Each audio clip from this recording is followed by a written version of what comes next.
Mobility. What does that really look like? And under what circumstances is it easy or difficult? Yeah, let's have a real conversation about that. Let's get into it. Never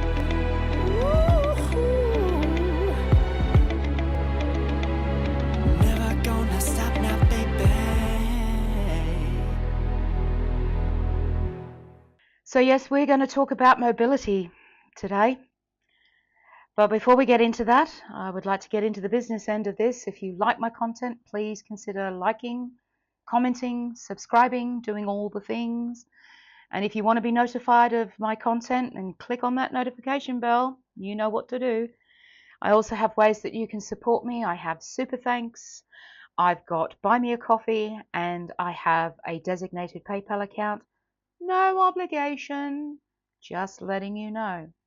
Okay, so Monday's video, I had a comment that affected me enough to actually put on hold what I was going to do today and focus on this particular subject matter. And it is regarding mobility issues. This person said, I can't thank you enough for sharing with us your journey and mobility issues as well. I am so proud of you, so grateful for you, and beyond happy for all you've accomplished so far. I do have a question I consider a personal one, but I'm hoping somehow you might want to share your thoughts on how you handled this situation. Something as simple as getting in and out of my bed is no longer in the cards for me. My legs are too heavy to hoist up these days. And I'm wondering if that's something you've had to deal with as well. And if so, have you overcome it? I will completely understand if there's no reply to this, but I'm hoping you will. I too have great mobility issues, very similar to your demonstration. I feel as though my muscles have left the building, and because I'm older and still obese, it's almost impossible to get around. I'm on oxygen therapy as well. With that said, can I ask if you have trouble getting in and out of bed as well? My legs have become heavier and I can no longer hoist them up into the bed, so I've been sleeping in a recliner. I'm so sick of that recliner. When I've lost the weight, I want to have the recliner burning ceremony. Just kidding. Maybe not. If you can throw in more about mobility, I'm sure folks will be lining up to hear, because most don't talk about it.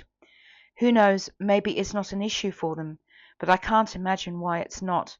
No amount of exercise I do seems to get me any further ahead, but I'm never giving up. Again, thank you, and I'm loving your videos. First of all, I am over the moon that you had the courage to reach out to me in a comment, openly, on YouTube, in a comment.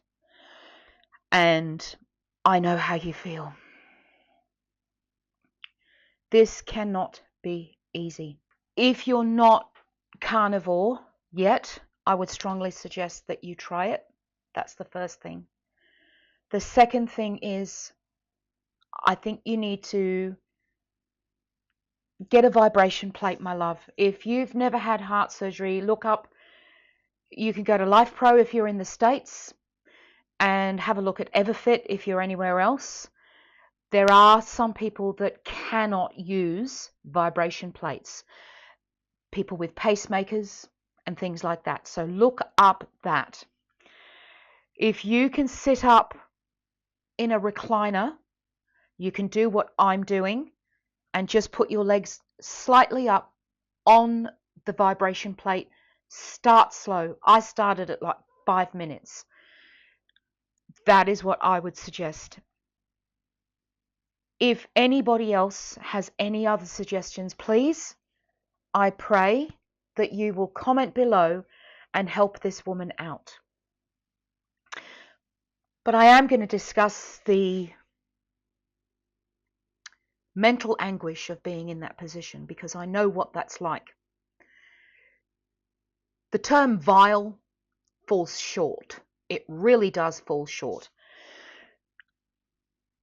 There was a time when getting out of bed was difficult, getting into bed was difficult. I mean, I I was like probably about a kilo away from using a forklift. I'm not joking. Just to get my legs up onto the bed was a task and a half. And my thoughts were, even though that is difficult,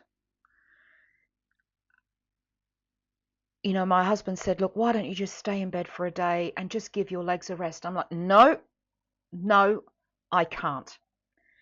Because if I do that, then that's like I'm giving up. I'm giving in. Even if you're lying down on that recliner, try and move your legs just a little bit. Doesn't have to be a great big huge movement, just a small one. Any movement is movement. And I always remember seeing this video of, I don't know if any of you have heard of Richard Simmons, the exercise guru. There was this woman who was bound to the bed, bound to the house, a lot bigger than anyone I have met in this carnivore community so far. The girl was very big, in a lot of pain, and he went and he went and visited her, and he basically got her to just lie in the bed and start by clapping to music, because it was movement. It took a lot of hard work, and that movement ended up getting more and more. And eventually she was able to walk out of the house, still quite big, but she was mobile. Any movement is movement. It can even be that. I would suggest, if you don't have a pacemaker, invest in a vibration plate, because chances are that if your legs are heavy, it's very likely that you've got some lipedema and lymphedema going on. I am going to link in the description box below a video. It's 3 hours, so sit back and relax and enjoy it, because you're going to get some information that's going to make you go, what? Limitless, Lindy, Todd, and Michael had Leslyn Keith, I believe, who is a lymphedema specialist. And this 3 hours will completely blow your mind. I'm going to put that in the description box below. Once you understand what is actually going on with your body in this present state, then you'll probably have a better idea of how you're going to proceed going forward. And that's the key. Move forward. Keep moving forward. It's hard work. It is hard work. None of it's easy. Putting your feet on the ground every morning, to just stand up, to go to the loo. Those simple movements that a lot of people take for granted are extremely challenging for the likes of me. Anybody that is bigger than me, currently bigger than me, or has been bigger than me. Even people who have autoimmune problems, who have mobility issues because of those medical problems. I sometimes sit back and think, how do we do it? I don't know. Sheer bloody mindedness probably, but first step, carnivore.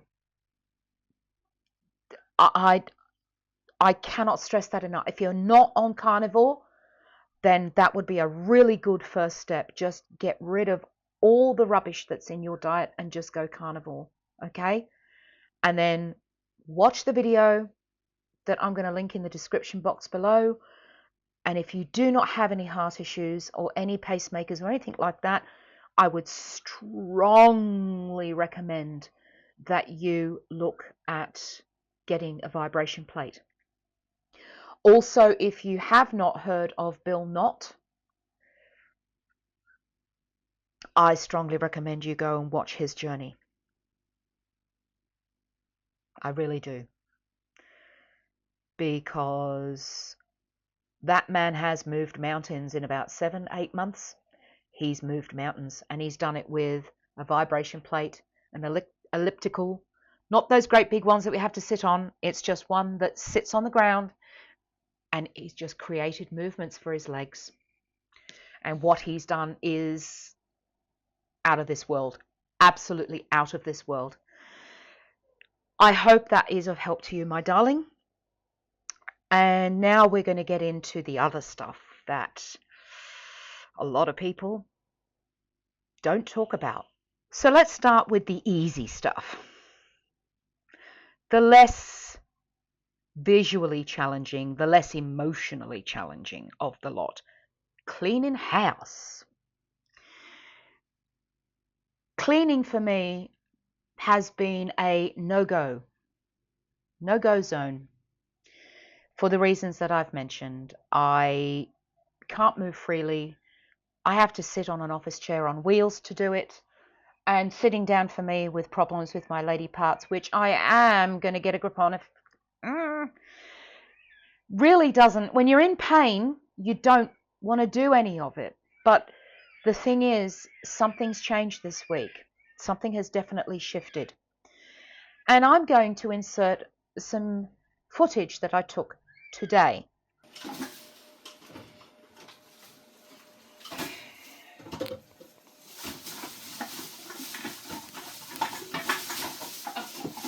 Really, miss? There are challenges.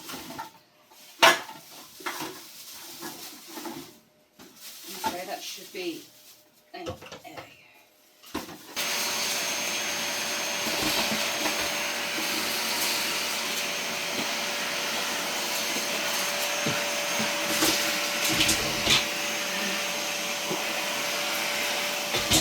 So there you go. That's what it looks like when I'm vacuuming, picking up stuff from the ground. I have that tool that it's like a gun, and it picks up things for me. Do things take longer? Yes. But I got it done. Is it perfect? No. But we all have to start somewhere. I had to learn today to walk away from the job that I did do that 10 years ago would have been spotless. Absolutely spotless. But any movement is good movement. And I'm really proud of myself for setting a task and getting it done. I just was in there for like half an hour. That's it. And I managed to clean up the bottles, vacuum the floor. Like I said, it's not perfect, but it's a start. But that's how I have to clean. I have to sit on that chair.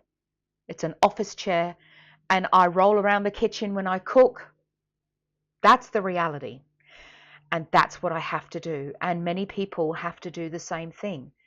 I also have to ensure that when I get on that chair, that I have a strong wall behind me so that I can get on it without it rolling away, because I can't put my hands down to steady the chair. It's very logistical. And when you are here in this mental place, if you like, you have to be extra logistical, because otherwise it won't work. And we get very good at thinking about the logistics of those things. The simple task of walking out the door, getting into the car, and say, go into the shops. Now, I know how to do that. I can do that, no problems. But what if I was about to get out of the car the other end? Previously, if I went to the doctor's, it would mean my husband had to literally drop me right at the front door of the doctor's. There was a chair outside that I had to sit on. He had to go and get the car. I had to plan the trip. When I got into the doctor's surgery, how far away was the reception area to where the doctor's surgery was? How far was it there? Is there a chair on the way? Is there this? Is there that? That's the reality of our lives, those with limited mobility. And I think that's going to be the toughest thing to get rid of when I get to the other end. I'm always going to be thinking, okay, well, how far away is this? How far away is that? Is there a chair on the way? It's horrid to live like that, but that's the reality. So that is how I do my cleaning, and probably will have to do my cleaning for quite some time to come. However, I will say this. When I put the chair in the lounge room to start cleaning, the first thing that I did was take out the beanbag, and I put that on the tiled area behind me.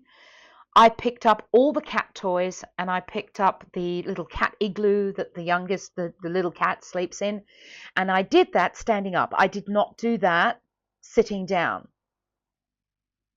7 months ago, I wouldn't have been able to have done that. It just wouldn't have been possible. It's taken 7 months to be able to do that. And I'm putting that in the progress column. For the next 2 sections, there is a trigger warning in place. Not so much with this next one, but with the last one, oh yeah. It's all right, I'll warn you again. Let's talk about showering. What does that look like? Well, first of all, it means you have to have a strong, sturdy chair. Yes, folks, a strong, sturdy chair. Then you have to think about, oh golly, I can't control the water that's just pouring down on me because of where I'm sitting. So then you have to spend money on getting one of those nozzles, those detachable shower heads. Yeah, we had to do that. But with respect to wet areas, we had this discussion last week about swimming. How do you combat that? Because you've got to shower. How do you actually combat that? I've tried bath mats, non-slip bath mats. Nah, don't work. Not for me, it don't. And I've got to be careful if I get up for a few moments to wash down the back of me, the chair's going to be wet, which means the chair's going to be slippery. So how do I combat that? I've got to put a towel on there to stop myself from slipping off the chair. But how do I get out of the shower once all that floor is wet? I've got to put microfiber cloths on the shower tiles. And I've got to make sure that there is a bath mat, anti-slip bath mat, which it is, so that I can get to the other chair that's in the bathroom so I can sit there and dry myself. And that's the reality of that. Chairs, towels, bath mats, detachable shower heads, all just to have a shower. And when I was in the bathroom the other night, my husband was having a shower, and I said to him, I said, oh boy, you're lucky. He said, what do you mean? I said, do you know what I'd give to be able to just go into the shower, stand there, wash from head to foot, and walk out without having to stand up, without having to sit down? And he said, don't worry, darling, you'll get there. Yeah, too bloody right I will. I miss that. Because the production involved in just having something as simple as a shower, it's like putting on, it would be like putting on a staged version of all the J.K. Rowling Harry Potter books. It's a major production, and it's daunting, and yeah. So that is what having a shower looks like. It's a full-on production every time I do it. And now, this is where I cannot stress enough that the trigger warning is definitely in place. Because I'm about to talk to you about the sorts of things that not everybody my size or bigger is going to talk about. It's very personal and embarrassing. But you know me. I'm going to put it out there because if any of you are the same and currently going through it, I want you to know that you are not alone. We are going to talk about going to the toilet. Yes, folks, we are there.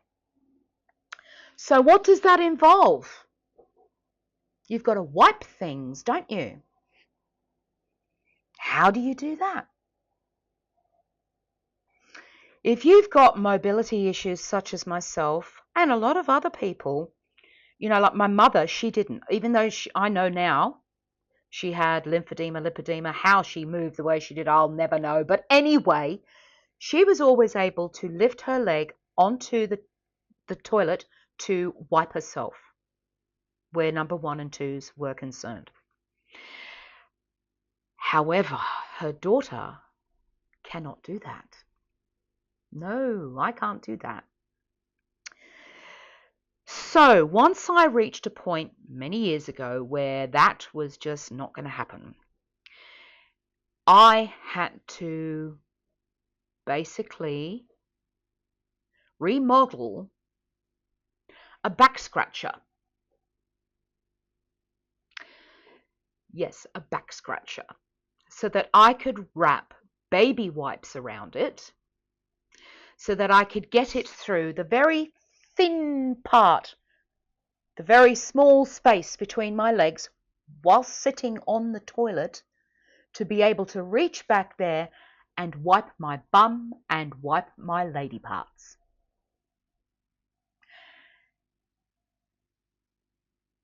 And that's the reality of that. But then you're thinking, okay, so a lot of these systems with the toilets, you can't put baby wipes down the toilet. No, you can't. I don't know about anywhere else, but in this country, nah, you can't. So what does that mean? Okay, I'm going to tell you. It means disposable latex gloves, nappy bags,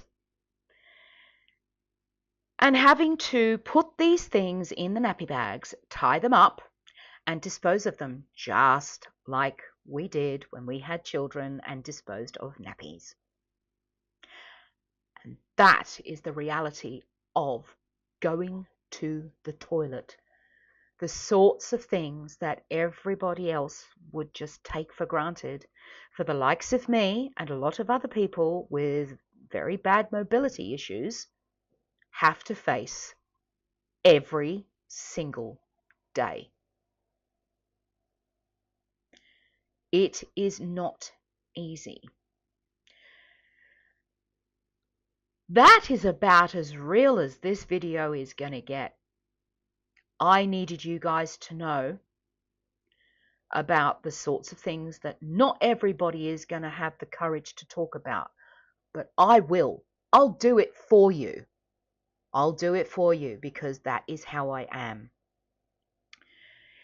I want you to know that you are not alone. If you are experiencing this toilet time routine or any permeation of it, I want you to know you are not alone. I have only in the last 2 weeks been able to reach to be able to wipe my own lady parts without the back scratcher. It has taken nearly 6 months to get there. Yeah. Like I said, not everybody is going to like this video. They're going to find it very, very confronting, and it probably won't get the views that it would normally get, and that's fine. I've got no problem with that. If this reaches one person, I'm good. And if nobody watches it, I'm good with that too, because at least it's out there. It's out there. And this is all a part of this, because when I say that it's not just about what you put in your mouth, it's about what's going on up here, it's about what's going on in your heart. Yeah, it's all of this and much more. Dealing with all of these things on a daily basis. It takes hard work, and it's really important that you please remember that you have to be enough for you. Don't do it for anyone else. Do it for you. People have been trying to tell me that for as long as I can remember. And I thought, what a load of rubbish. But I'm sorry to say they're right. You have to be enough to do it for yourself. And you are. Come on now. Come on now. You can do this. So, without much further ado, I am going to tell you to take care of yourself and those around you. Be kind to yourself. Oh, please, if you're going through any of this, don't take any crap, because I'm serious. Dealing with this mobility stuff alone, you don't have to take any more from anyone else, okay? So don't take any crap. And just, it's hard sometimes, but try to be kind to yourself. It is hard to remember that. Even for me, and I say it all the time. But please try. And remember, any movement, however small, is still movement. Until next week, have a fantastic weekend. Bye for now.